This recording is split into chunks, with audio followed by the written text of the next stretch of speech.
Your questions live on the air. Dr. Beth Wilson is with us. She is got her PhD in psychology from the University of Indiana. And Beth, what is my most common cooking question? What's for dinner? Yes, it is actually. Very good. Yes. Good timing. Beth Wilson is a doctor with Beaumont Psychological Services right here in Beaumont. And every week we talk about three questions, three things that could change your life. And it's usually based on just conversations that we've been having.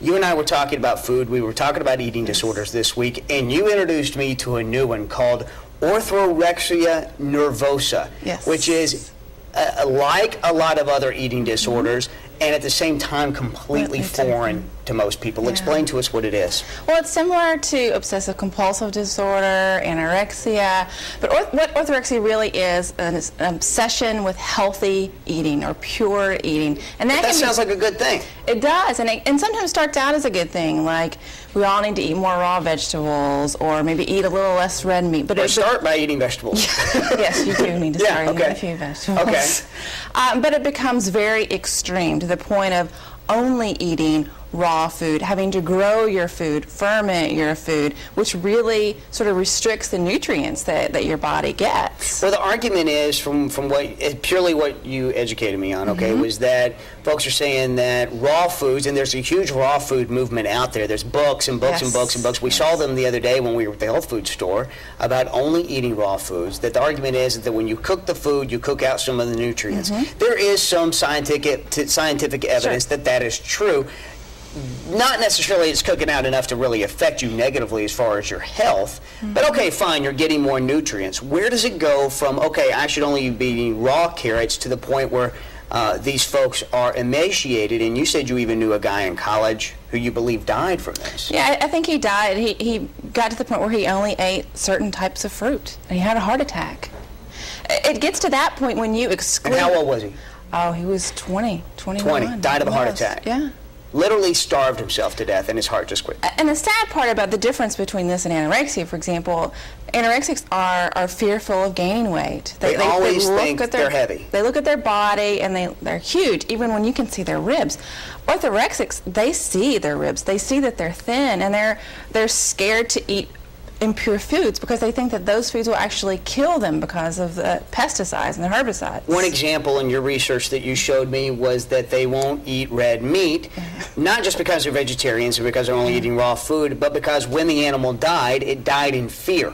And they now fear that fear is in them, and that death of that animal is in them, and it's going to be accelerated in their body, and so their life expectancy is going to be shorter, and they're going to be more fearful. So there's kind of a pseudo-spiritual quality to this as well. Okay, not to poke fun at anybody that's suffering with this at all, but you got to look at it from the outside and go, wait a minute, this is not making a lot of sense. Let's get to our three questions. Number one, are bad foods banned from your diet? That's what folks at home need to ask themselves right now. Are there foods that they call bad foods? Of course there are. They're called Snickers. And we all have bad foods. Ice cream, potato chips.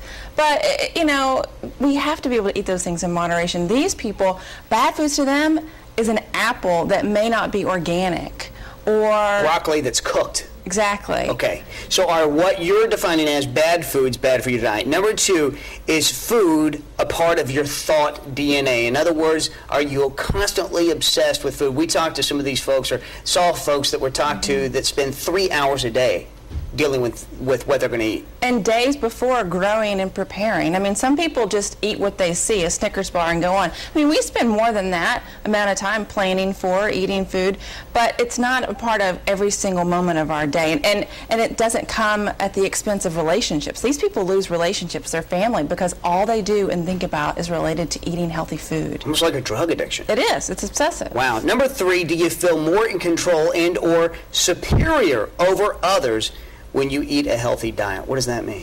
Well, there's a sense that I can be emotionally, spiritually pure if I only eat a certain way. I can be more in control.